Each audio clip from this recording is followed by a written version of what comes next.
Hey, hola, ¿qué tal? Soy Pablo Domingo de 10endibujo.com. Aquí estoy de nuevo para traerte un examen completo de las PAU, que son las pruebas de acceso a la universidad.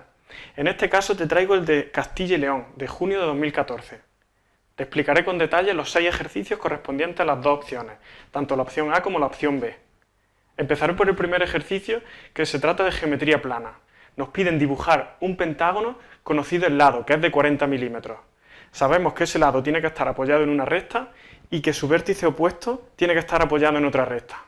Puesto que conocemos con precisión el pentágono, podremos dibujarlo libremente sobre esa recta, a partir de un lado, y simplemente tendremos que desplazarlo hasta colocar el punto en la recta correspondiente. Te lo explico a continuación.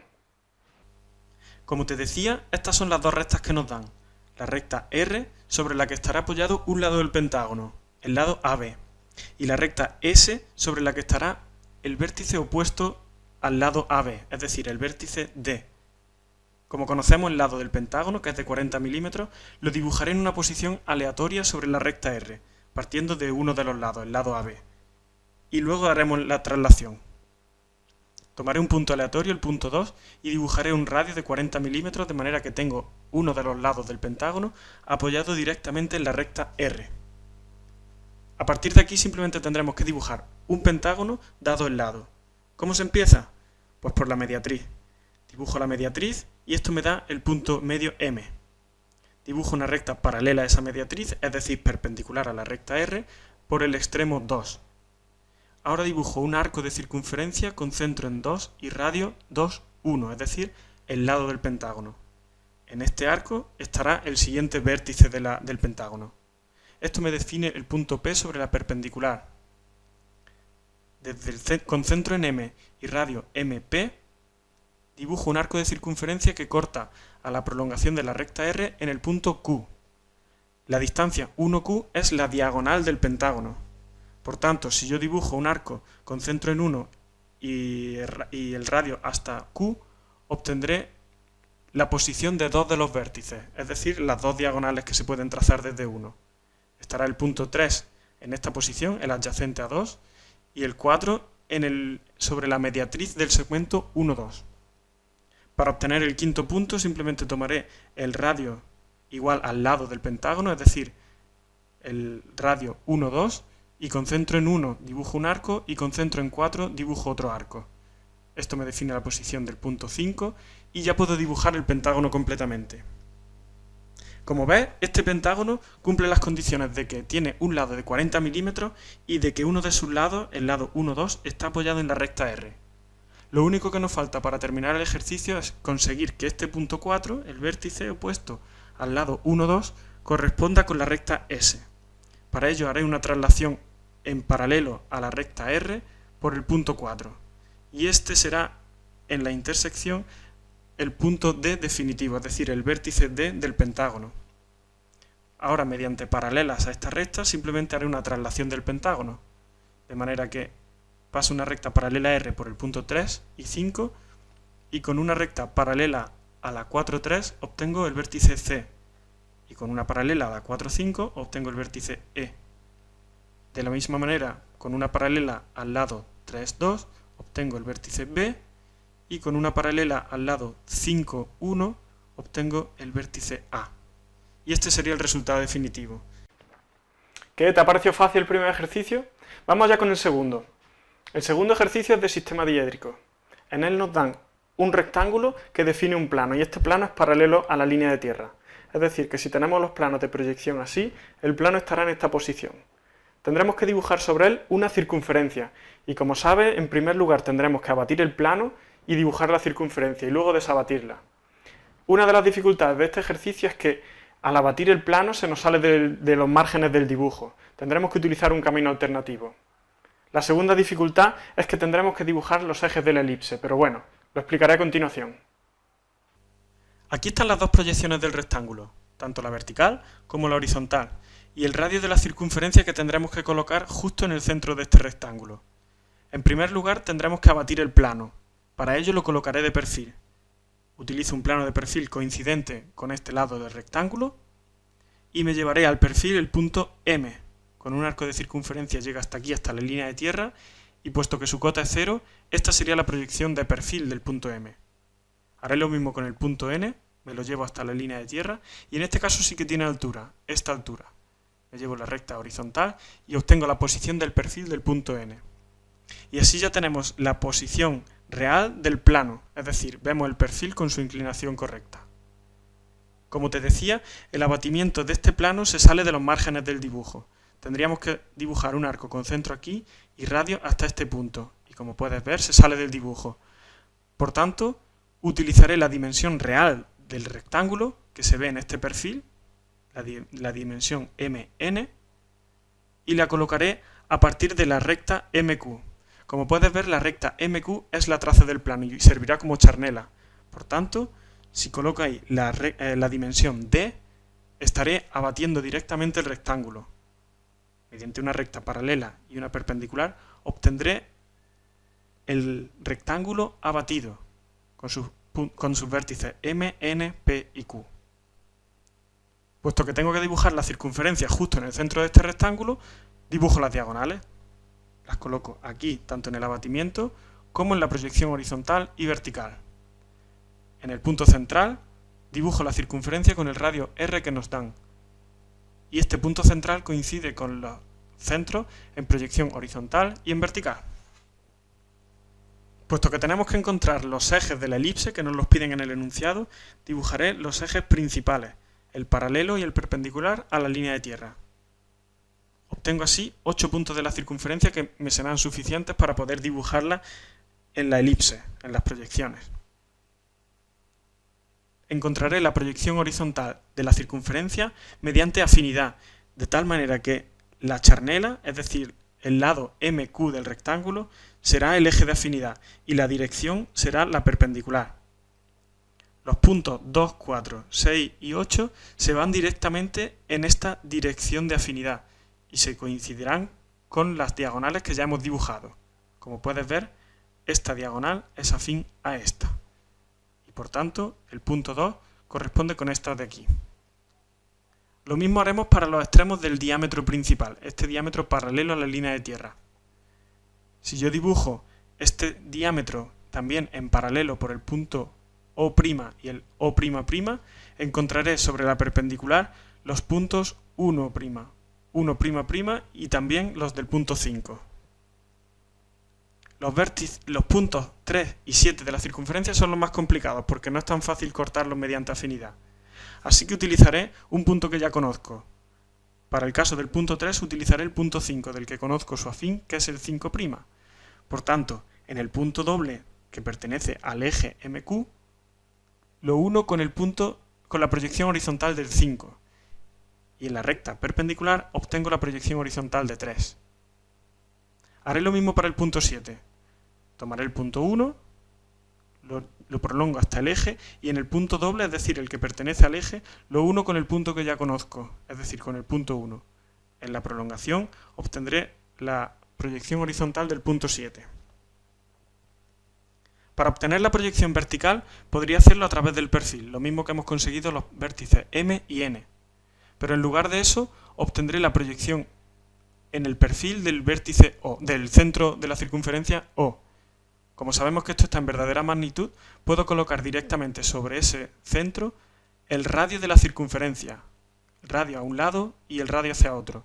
Y esto me definirá la posición de los puntos 3 y 7 en el perfil. Simplemente tendré que llevármelo a la proyección vertical mediante rectas paralelas a la línea de tierra y obtendré estos puntos.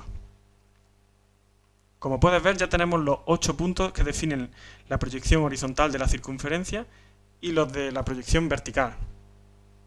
Estos serían los ejes principales de la elipse, eje mayor y el eje menor, y con los puntos intermedios que ya tenemos dibujados sobre las diagonales podremos dibujarla perfectamente. Vamos ya con el tercer ejercicio. Ya estamos terminando la opción A, ¿eh? Yo creo que te estoy regalando los puntos del siguiente examen de las PAU. En este último ejercicio se trata de un ejercicio de isométrica. Nos dan las vistas de una pieza y tendremos que representarla sin aplicarle escala, porque nos la dan a escala 1:1, y sin aplicarle coeficientes de reducción. Por tanto, únicamente se trata de saber interpretar la pieza, saber leerla y representarla. Este es el típico caso en el que se puede aplicar mi método de bocados evidentes. Para ello tendremos que fijarnos únicamente en los contornos de las vistas. Te lo explicaré a continuación. Estas son las vistas de la pieza. Aquí tendremos el alzado, la planta y el perfil. Puesto que no tenemos que aplicar escalas ni coeficientes de reducción, cualquier medida que tomemos directamente en las vistas la podemos colocar sobre los ejes. Estos son los ejes de la isométrica que nos dan, y en primer lugar dibujaré el prisma envolvente, es decir, el prisma que contiene toda la pieza. En el eje X, la dimensión principal sería estos 6,42 que colocaré sobre el eje X. En el eje Y tenemos 3,98 que puedo colocar en esta dirección, y en vertical, sobre el eje Z, tendré la dimensión 3,17 que coloco aquí. A partir de aquí, con rectas paralelas a X, Y y Z desde estos puntos, de aquí, aquí y aquí, podré dibujar el prisma que envuelve a toda la pieza.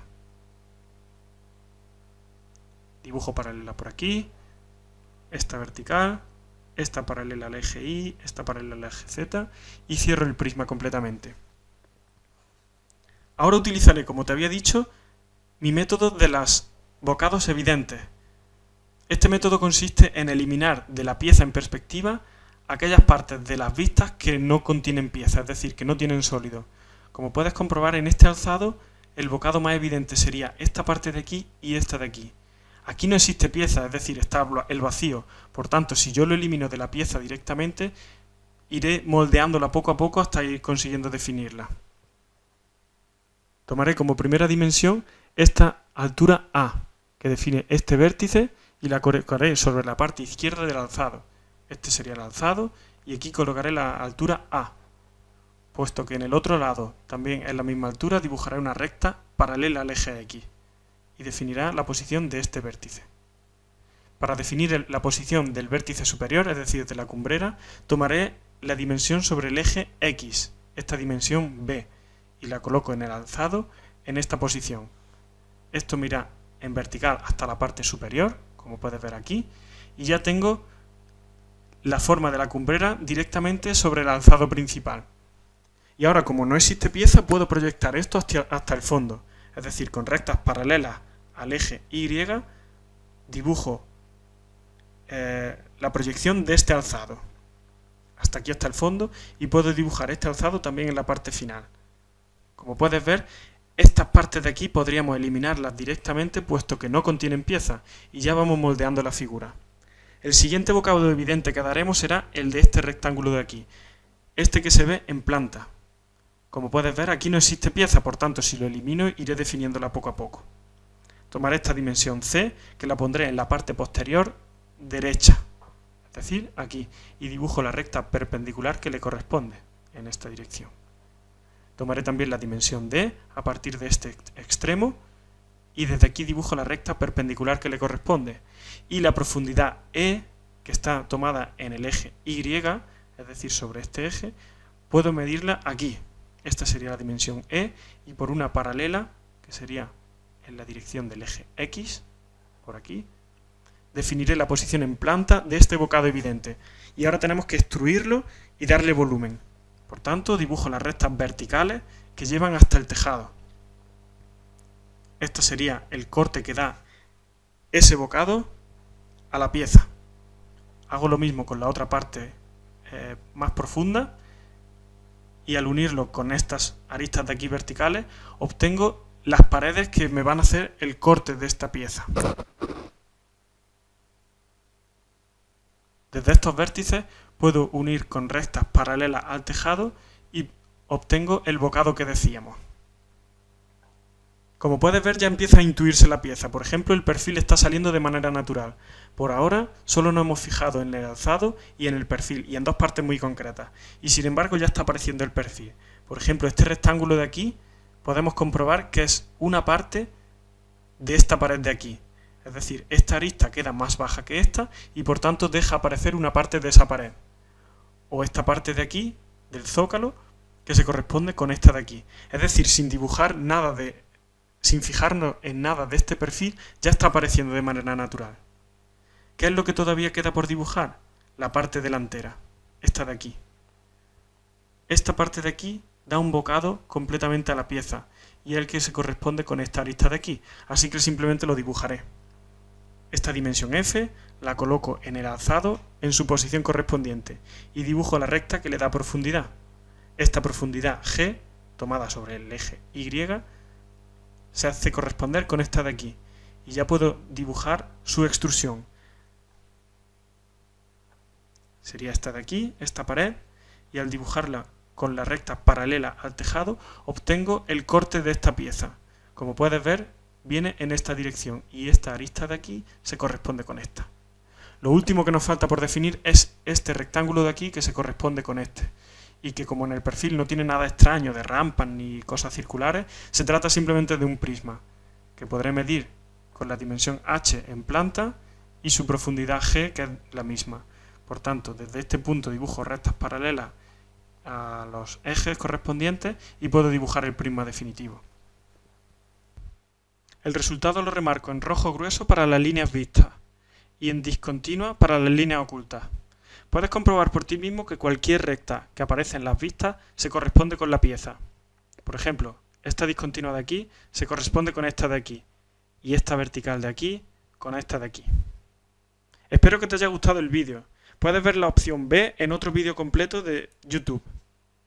Suscríbete a mi canal o dale a me gusta si te parece bien el vídeo.